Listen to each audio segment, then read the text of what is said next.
Bonjour, bonjour à tout le monde. Merci de votre présence nombreuse. Alors, je vais vous proposer une conférence. Alors, ce qu'il faut savoir, c'est que c'est une conférence absolument pas technique. Donc, on ne va rien apprendre sur aucune technologie. On ne va même pas citer un nom de framework ou quoi que ce soit. Donc, déjà, je vous remercie d'être présents nombreux pour assister à une conférence qui se veut un petit peu un moment pour respirer, un moment pour réfléchir sur, je pense que quelque chose qui concerne beaucoup de gens, c'est le positionnement de l'architecte aujourd'hui dans les projets IT.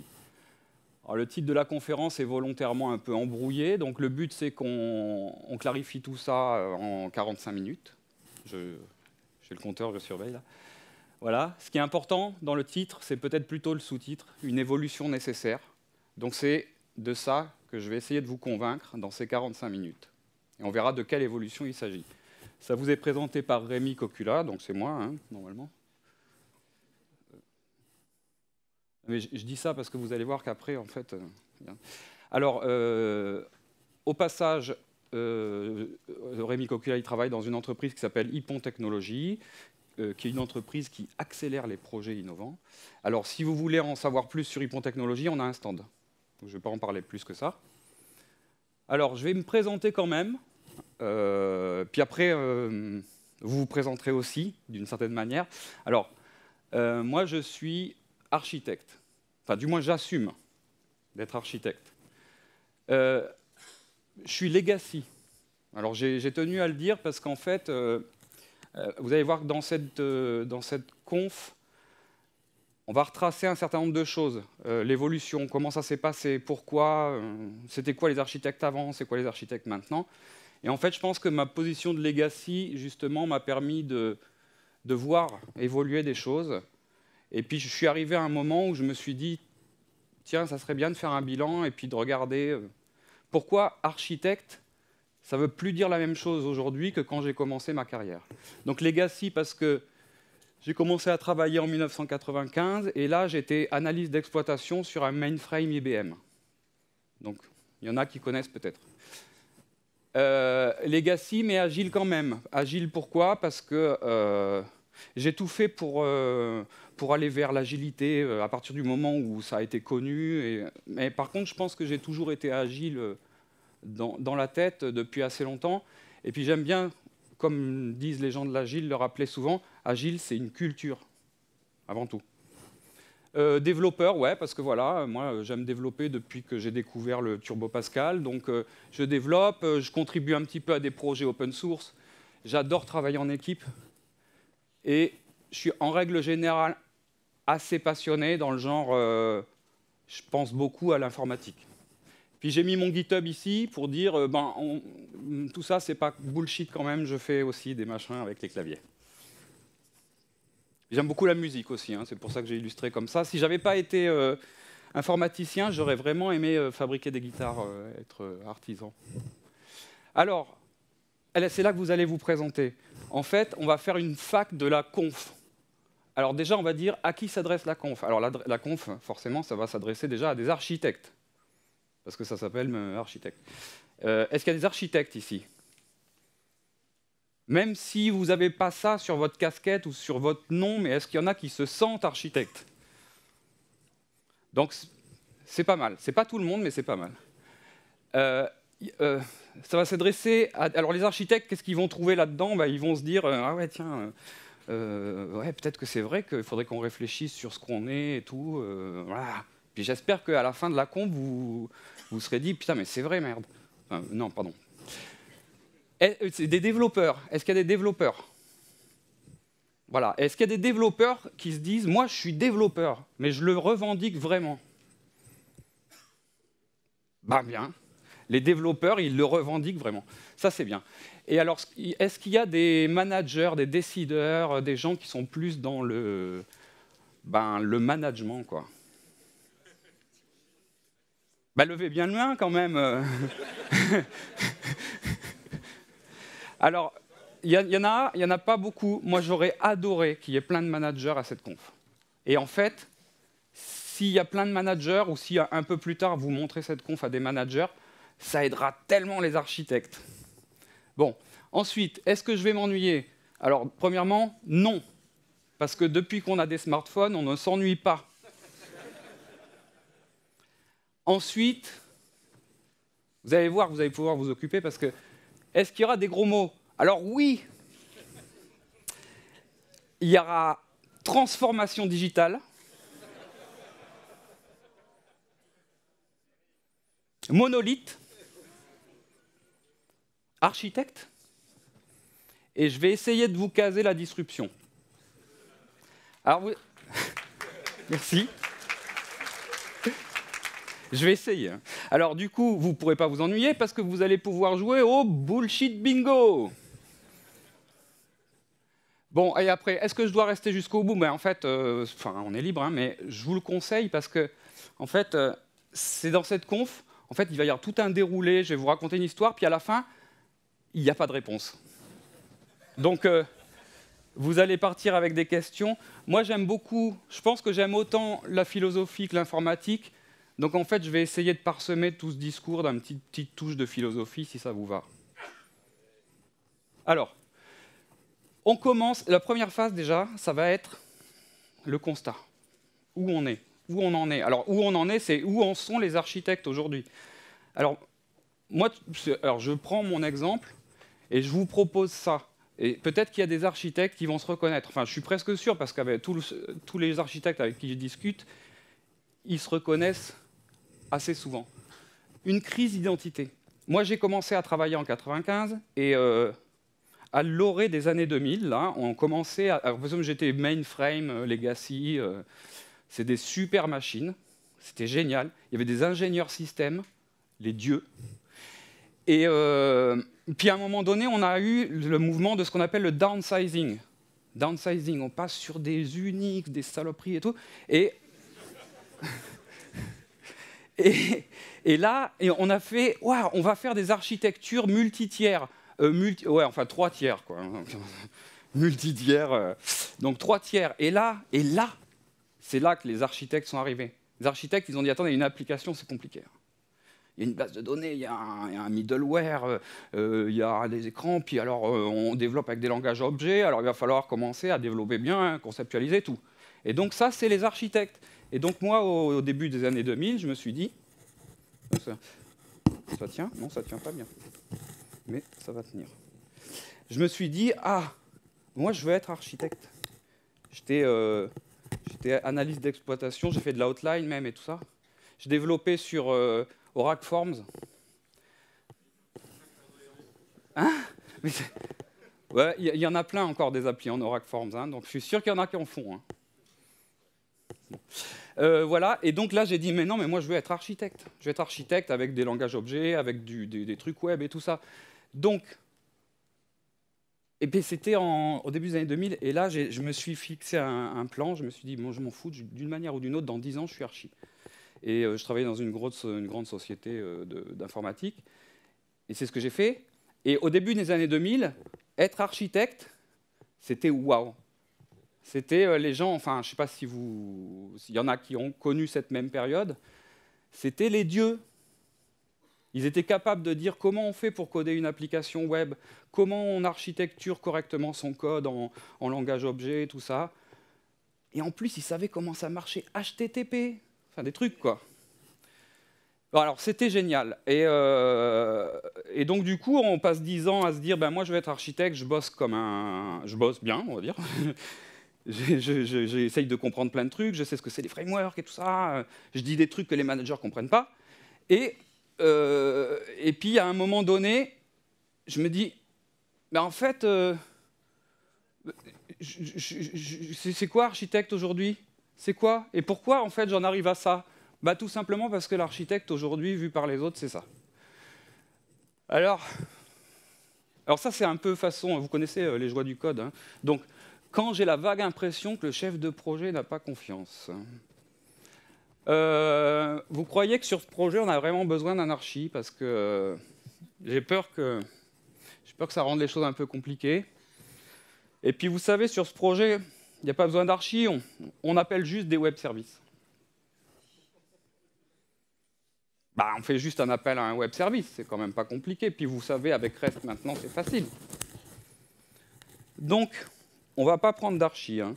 Alors, mais comme quand même on en a dans l'entreprise, donc on va quand même les inclure dans quelques réunions. On va leur donner des trucs à réfléchir. Et ils vont faire je ne sais pas comment on appelle ça, un document d'architecture technique. Ils vont faire un document.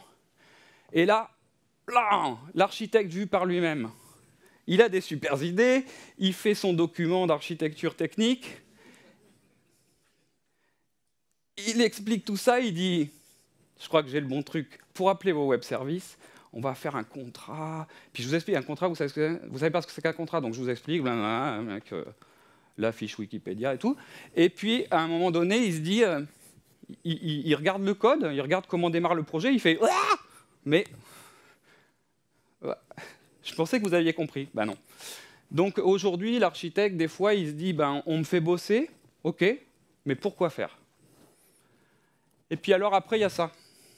Alors, vous connaissez, qui c'est qui connaît cette image? Vous êtes capable de me dire de quel film ça vient? C'est bien. Donc au moins, on va pouvoir, private joke, se comprendre. Donc du coup, deux mecs qui viennent faire du recouvrement de dettes auprès de dealers... ça vous fait déjà rire? Auprès de dealers amateurs.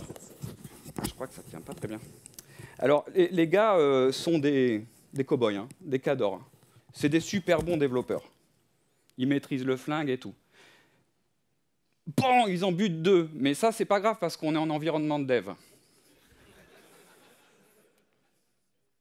Ils en ramènent un troisième. Alors là, on sort dans la rue, donc on est dans la prod. Hein. Ils font les malins et tout ça, et puis d'un coup, blanc, il y a un coup qui part, en pleine production. Il y a du sang partout. Et là, les gars, ils font... Il n'y a pas quelqu'un?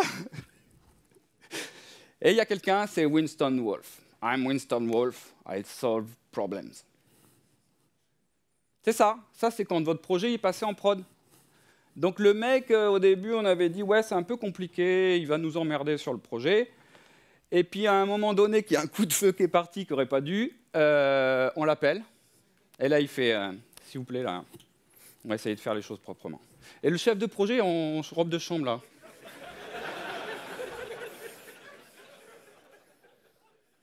Bon, mais ça, c'est pas, je veux dire, à la limite, là, il a la cravate et tout, ouais, mais c'est pas glorieux, quoi. C'est pas, je pense pas que ce soit ça que les architectes sont venus chercher. Du moins, moi, quand je me suis dit, je vais être architecte, je suis pas venu pour qu'on... Enfin, j'avais pas envie, foncièrement, de passer mon temps à fouiller dans les logs d'un serveur Tomcat parce que les autres, soi-disant, ne savent pas le faire. Soi-disant. Enfin, je sais pas s'il y a du vécu là-dedans, mais... Alors, mais pourtant, on a besoin d'architecturer. Je veux dire, c'est quand même pas difficile à comprendre. Vous voyez ce truc-là? Ça, c'est fait par une entreprise qui doit certainement bien faire son travail. C'est peut-être EDF. Et ça, c'est quoi? Ça, c'est une jungle technique, ça.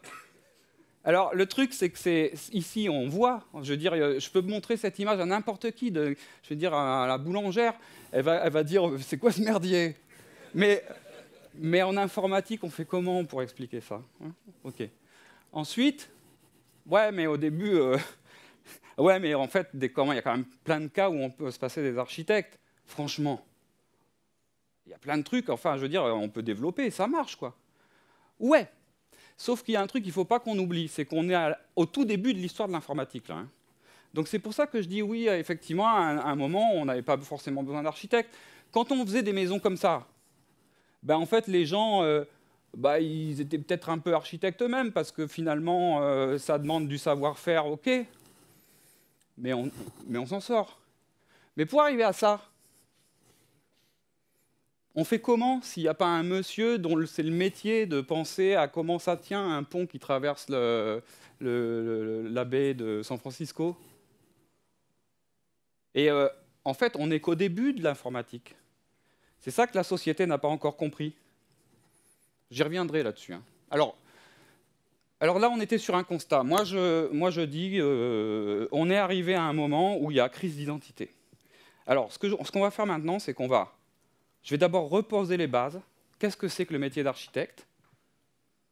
30 minutes, c'est bien. Qu'est-ce que c'est que le métier d'architecte? Donc on va reposer les fondamentaux, si ça vous va.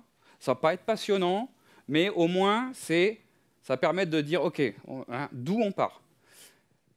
Ensuite, on va essayer de comprendre pourquoi il y a ce que j'appelle la crise d'identité. Et après, on va donner des pistes. Alors je ne vais pas dire des réponses, hein.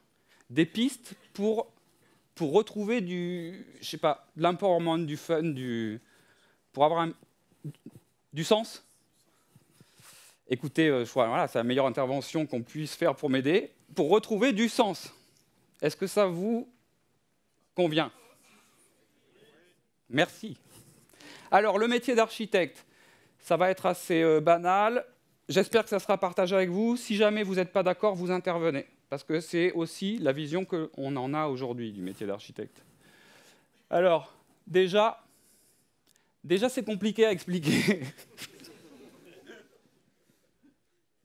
Mais pourquoi ils font toujours tout compliqué? Alors, c'est compliqué parce qu'en fait, il y en a des architectes, il y en a à différents niveaux, parce qu'il y a plein de strates dans le SI, et puis il y en a sur des périmètres très variés. Donc, forcément pour les managers, pour les gens de l'entreprise, les managers, c'est pas facile de comprendre, parce que ah mais t'es architecte, mais alors donc du coup tu fais quoi? Donc c'est les ordinateurs? Non, c'est pas les ordinateurs. Donc c'est alors tu développes? Non, tu développes pas. Alors tu fais quoi? Tu fais des schémas? Tu fais Et donc on s'y retrouve plus. Donc il y a des architectes d'entreprise qui font de l'urbanisation. Déjà les gens ne comprennent pas ce que ça veut dire.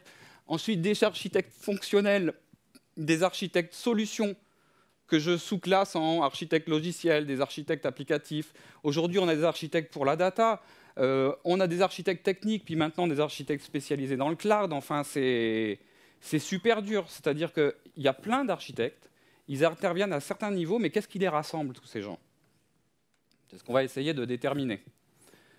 C'est pas, là, c'est une liste un peu comme ça, hein, c'est pas exhaustif, c'est pas. Puis chacun a peut-être un peu sa liste dans la tête, mais c'est pour montrer que, on a un problème de diversité, quoi. Alors, les positionnements des différents architectes maintenant. On va essayer de voir comment ils interviennent dans le SI. Parce qu'en fait, c'est ça qui rend les choses compliquées aussi. C'est qu'ils n'interviennent pas tous au même endroit. Même si, fondamentalement, je pense qu'ils font le même métier. C'est ça qu'on va essayer de discuter tout à l'heure. Donc, par exemple, l'architecte technique, il va être très, très proche de l'IT. Parce qu'il va faire des schémas de comment on va déployer les machines, comment il y a combien de serveurs qui vont faire ci, il y a tout ça, quoi. Les règles de sécurité et tout. L'architecte solution, il va être assez proche du SI parce qu'il est très, très, très concerné par le code des applications et tout ça.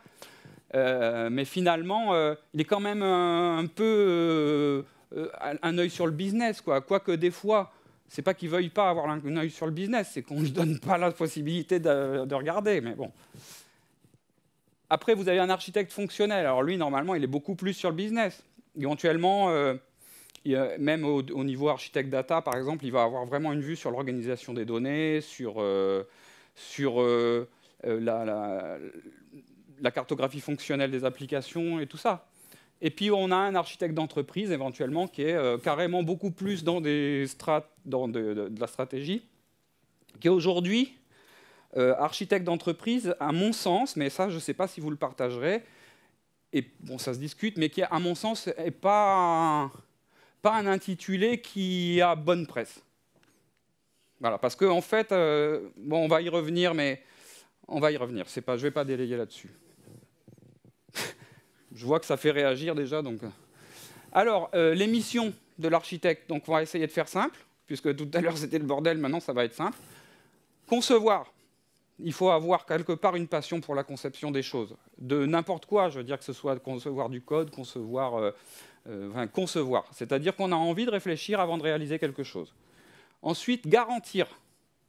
Ouais, quand même. C'est ce que... tout à l'heure, si on se rappelle la petite histoire, au début, on ne va pas prendre d'architecte sur ce projet. Puis en fait, à la fin, quand on prod, ça s'est mal passé. Hein. Donc en fait, l'architecte, il est un peu embêté parce que quelque part, normalement, il a un rôle pour garantir les choses.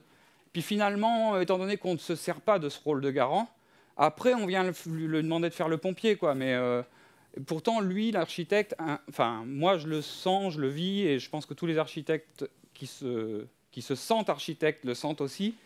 c'est qu'il a vachement envie de garantir ce qu'il fait, que ça marche. Et pour ça, il a besoin de le garantir en amont, pas quand c'est tout pété. Conseiller. Donc forcément, c'est quelqu'un qui va conseiller parce qu'il va essayer de récolter suffisamment de culture numérique, même s'il n'est pas spécialiste de certains trucs. Culture numérique pour pouvoir dire, à un moment donné, pour telle solution, et une fois que j'aurai bien compris cette solution, que vous me l'aurez bien expliqué, je pense qu'on va pouvoir utiliser telle catégorie d'outils et qu'on va les assembler comme ça.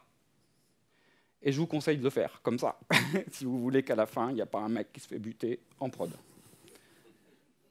Et veillez, parce qu'en fait, c'est un métier dans lequel, forcément, étant donné que ça va très vite, et ben, faut faire de la veille, quoi. Enfin, je ne sais pas comment dire plus, en fait. Vous avez vu tout à l'heure que... Ah ouais, j'ai oublié de vous montrer. Dans mon petit architecte qui était en pleine crise, là, regardez. D'abord, il est suspendu à son édifice. Ah, et puis, il court après le temps. Il est accroché à une horloge. Il essaye de prendre de la hauteur, mais le problème, c'est que son problème, c'est l'horloge. Parce que les technologies, elles vont beaucoup trop vite. Parce que le nombre d'événements qui se passent dans le SI sont beaucoup trop importants. Donc, il prend de la hauteur, mais il prend des risques. Alors, donc ça, c'est notre problème. Voilà, il faut à la fois garantir, veiller, tout ça. Ce n'est pas un métier qui est forcément facile, ce n'est pas pour se plaindre, mais bon. Alors, les skills... On peut, un petit peu quand même, non? Après, on va positiver. Hein. Alors, les skills de l'architecte. Premièrement, les skills legacy. Celles qu'on a tous et qu'on verra qu'il ne faut pas abandonner. C'est savoir faire des carrés et des flèches. Ben, c'est paraît con à dire comme ça, mais il y en a qui ne savent pas les faire, ou du moins qui ne les mettent pas dans le bon ordre. Concevoir tout. Il faut tout concevoir. Et avant toute chose, c'est-à-dire avant de commencer à faire un truc, du genre, attends, regarde, j'ai un problème et tout. Attends, pousse ton clavier là. On va prendre un papier, un crayon, et puis tu vas déjà m'expliquer qu'est-ce que tu veux faire. D'accord? Ça, c'est un architecte qui joue un rôle d'architecte dans un projet où il y a quelqu'un qui lui dit « Comment je code ci, comment je code ça ?» Donc, j'imagine que vous faites comme ça. Alors, il faut voir globalement, c'est-à-dire que vous avez toujours envie d'avoir une vision d'ensemble, mais ça, on va dire que c'est des aptitudes liées à votre...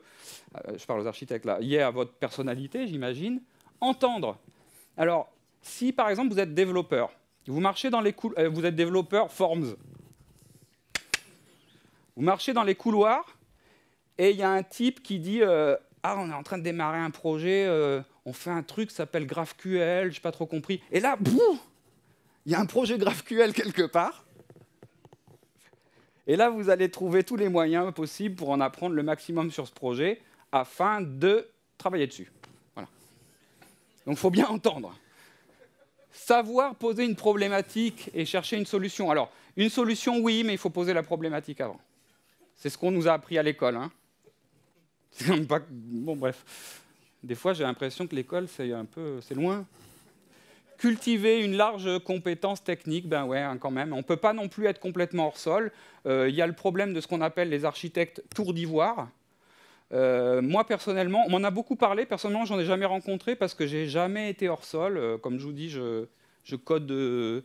j'aime bien coder. Je fais souvent des projets où je suis full stack développeur. Voilà, je code même chez moi, j'apprends Kotlin, mais j'arrive pas à trouver un projet encore dessus.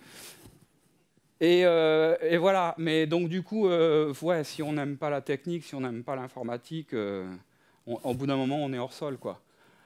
Alors maintenant, on passe sur... Alors ça, c'était les skills et tout ça. Est-ce que vous partagez à peu près avec moi la vision de ce qu'est classiquement un architecte? Merci. Ah mais non, mais ça c'est après. Ah putain, et pourtant, il n'y en a pas qui ont vu les slides avant, non? Non, c'est après, on y vient. En fait, là, j'étais sur les corps, on va dire les corps compétences. Le truc qui fait que tu peux pas, quoi. Tu vois, si tu sais pas concevoir, tu peux pas être architecte. Si tu sais pas la technique, tu peux pas... Enfin, les carrés et les flèches, quoi, je veux dire, franchement, à un moment donné...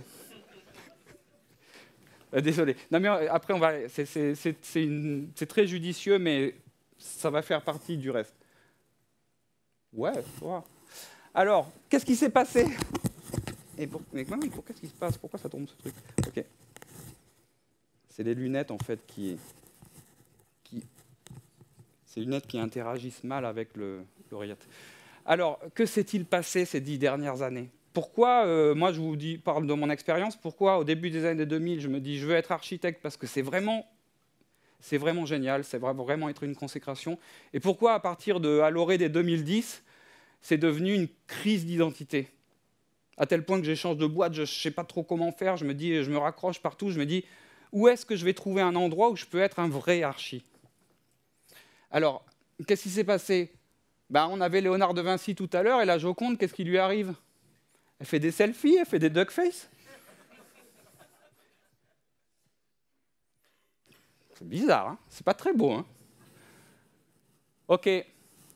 La transformation digitale. Vous pouvez cocher maintenant, hein? La transformation digitale, en gros, la rencontre entre les entreprises digitales natives, qui n'ont pas besoin de savoir ce que c'est que l'informatique, parce qu'ils sont nés dedans, enfin ils sont tombés dedans, et une génération dont c'est le besoin vital principal. Donc en fait, qu'est-ce qui se passe avec cette génération? C'est pour ça qu'on a à la fois des gens heureux qui font des selfies et des méga data centers de toutes les couleurs comme ça. Alors par contre, le problème de ça, c'est pas un problème d'ailleurs. En fait, déjà il faut bien avoir conscience, et ça, il y a peu de gens qui en ont vraiment conscience. Il faudrait qu'au niveau de la société, globalement, on ait conscience que ce moment-là, l'arrivée du smartphone, en fait, on peut le situer à l'arrivée du smartphone, c'est la fin de la préhistoire. C'est-à-dire que la fin de la préhistoire, c'est l'invention de l'écriture. La fin de la préhistoire numérique, c'est le smartphone. C'est à ce moment-là que l'informatique, l'informatique est devenue la préoccupation majeure de toute la société, et c'est à ce moment-là qu'on peut parler d'une transformation digitale, parce que cet événement exerce une pression monumentale sur l'ensemble de toutes les organisations. Alors, j'en suis encore là. Donc, une pression monumentale dans le sens où aujourd'hui, les entreprises qui sont digitales natives ont des croissances économiques qui sont hallucinantes, qui n'ont encore jamais été vues, et que celles qui n'arrivent pas à rentrer dans cette transformation numérique sont de plus en plus angoissées, à juste titre. Parce qu'on a là... Allez, c'est pas moi qui l'ai dit, hein. Alors, la disruption, tout ça, mais ça a un impact sur les architectes, tout ça, hein. Trouve-moi une solution rapidement, là. Bon, alors l'architecture invisible. Alors qu'est-ce que ça produit quoi, tout ça? L'architecture est invisible. Alors là, par exemple, Google, ils ont été bons, hein. C'est visible, mais c'est joli. C'est en couleur et tout, c'est fun, mais en fait, c'est super compliqué.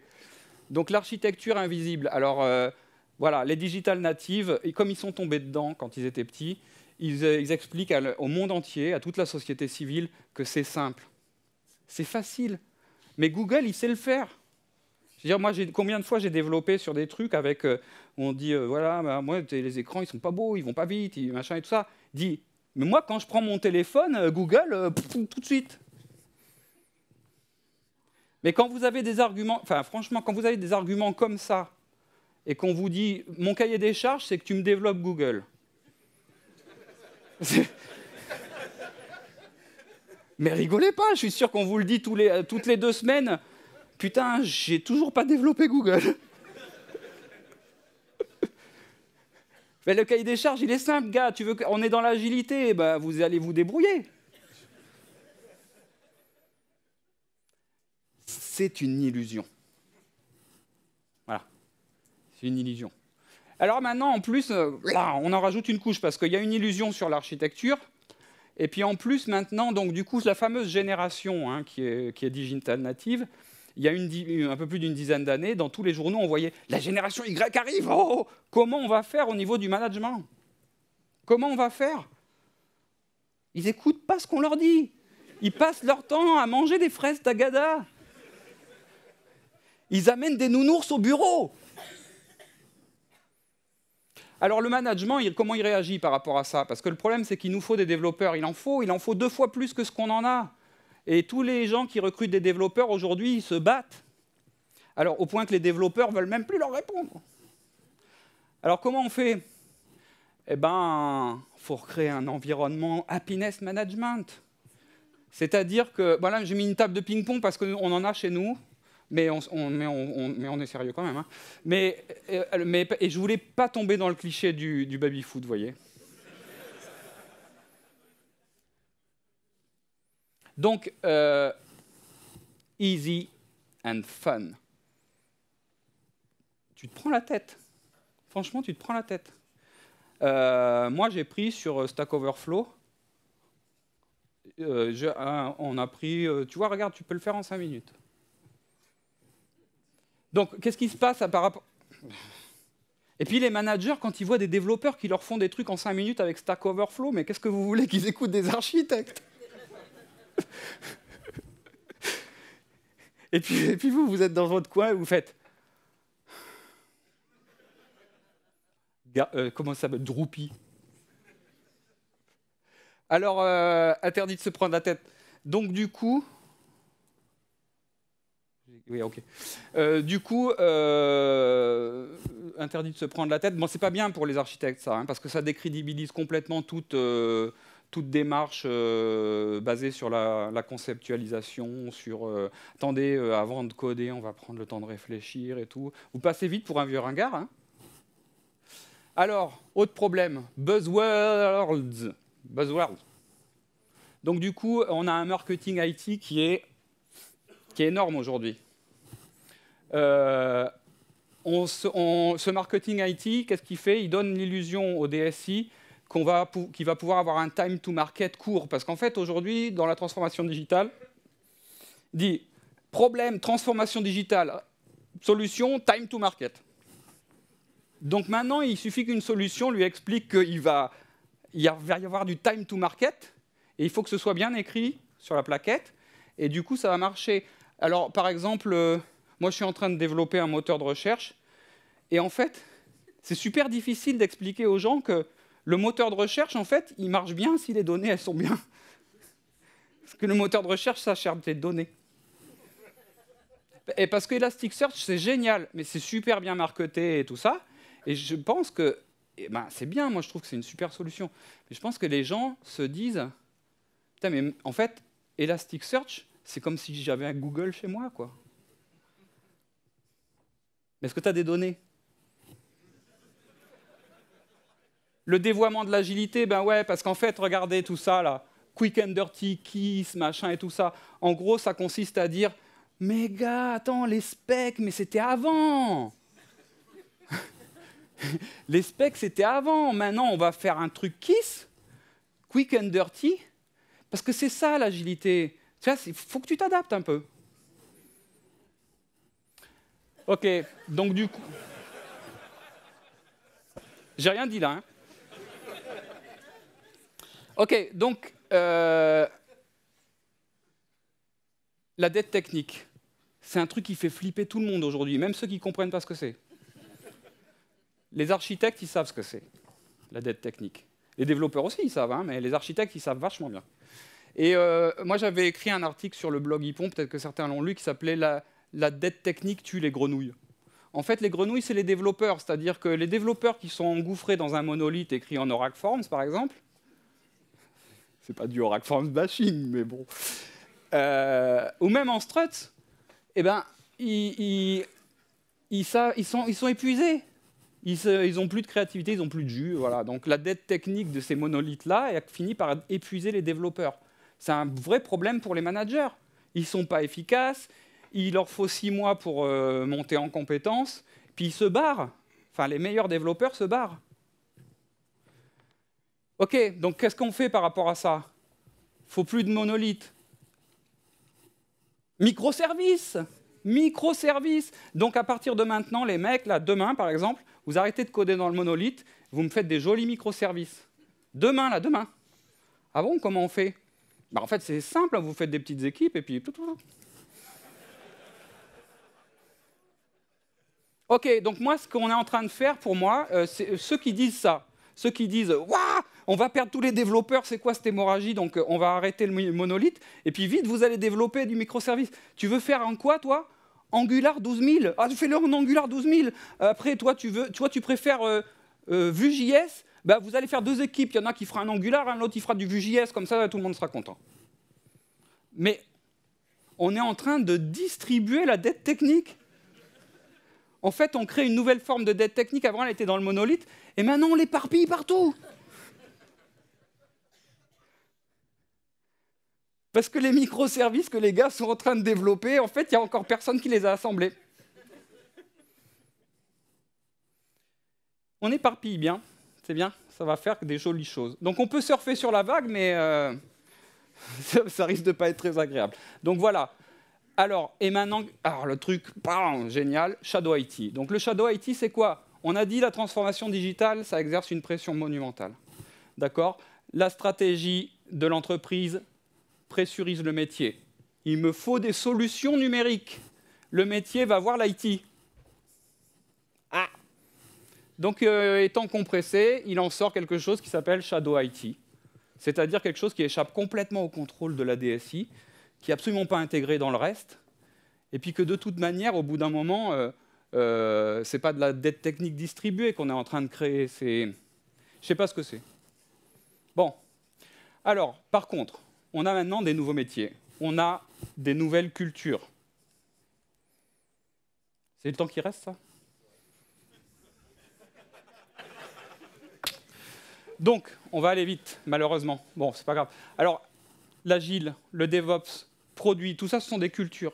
À ces cultures, alors c'est des super cultures, parce que franchement, pour moi, c'est ce qui nous fait passer dans un autre monde.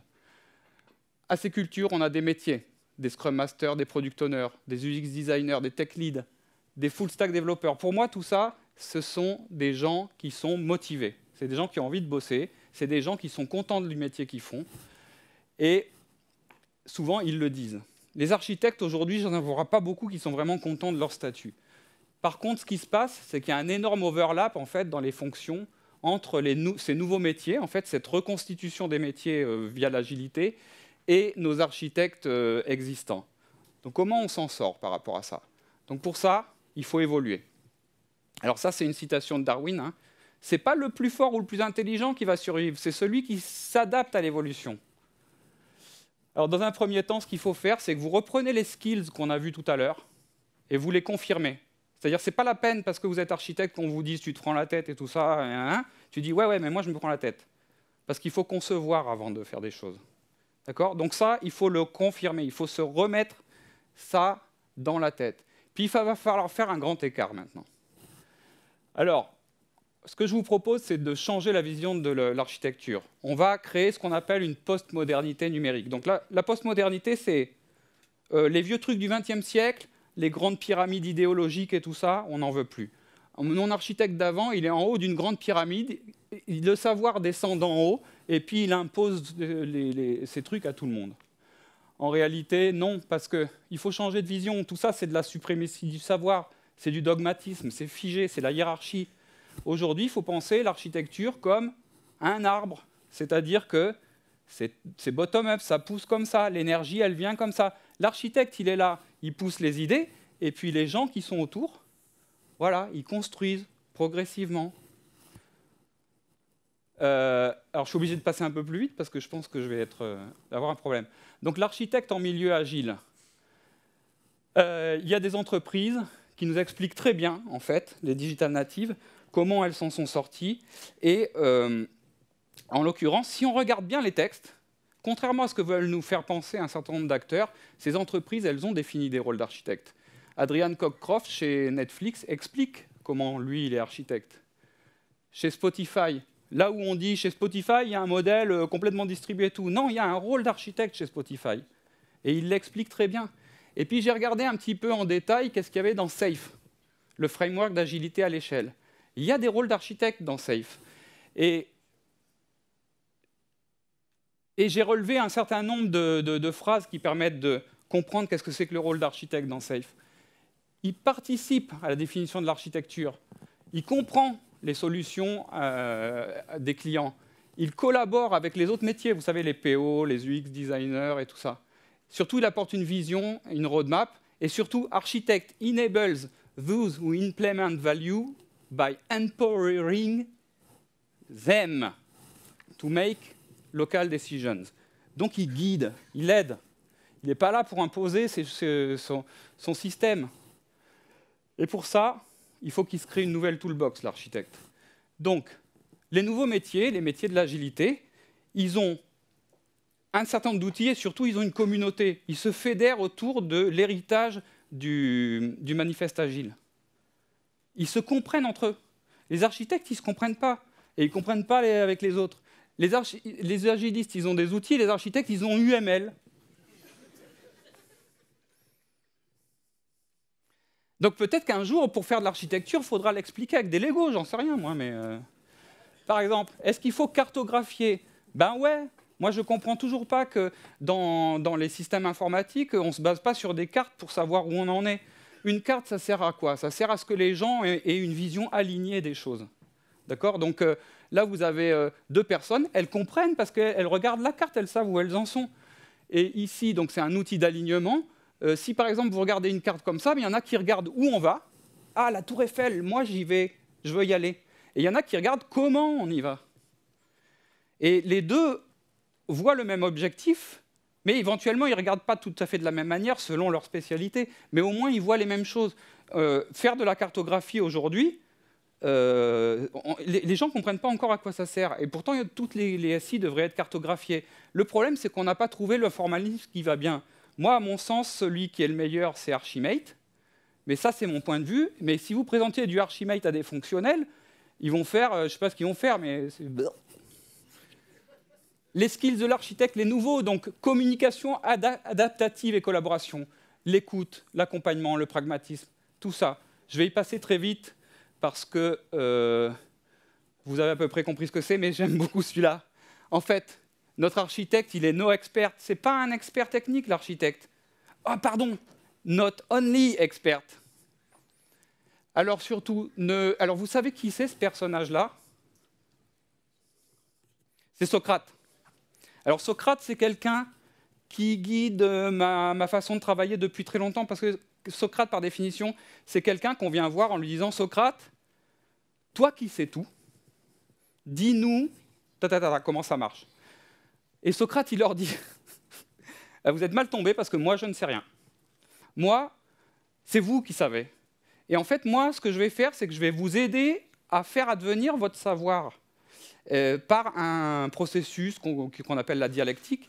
Et cette discipline-là de Socrate, ça s'appelle la maïotique, c'est-à-dire c'est l'art de faire accoucher les esprits. Je pense qu'aujourd'hui, un architecte, c'est quelqu'un qui a suffisamment de recul, d'expérience, de passion et de mindset de conception pour aider les gens à ce qu'ils fassent advenir leur architecture. Et ça, c'est ce qu'on appelle l'architecture émergente. Et c'est comme ça qu'il faut la comprendre. Et c'est comme ça qu'il faut que les archis, les développeurs, les managers, tout le monde la comprenne. Pour finir, ce truc-là, c'est une nouvelle culture. C'est la méta-architecture. Alors ça, c'est une photo que j'ai prise le week-end dernier à la Biennale du Design à Saint-Étienne. J'ai trouvé ça génial. En fait, c'était une exposition sur le framework de Google Material Design. Il y avait écrit ça, laissons les designers coder et les ingénieurs designer.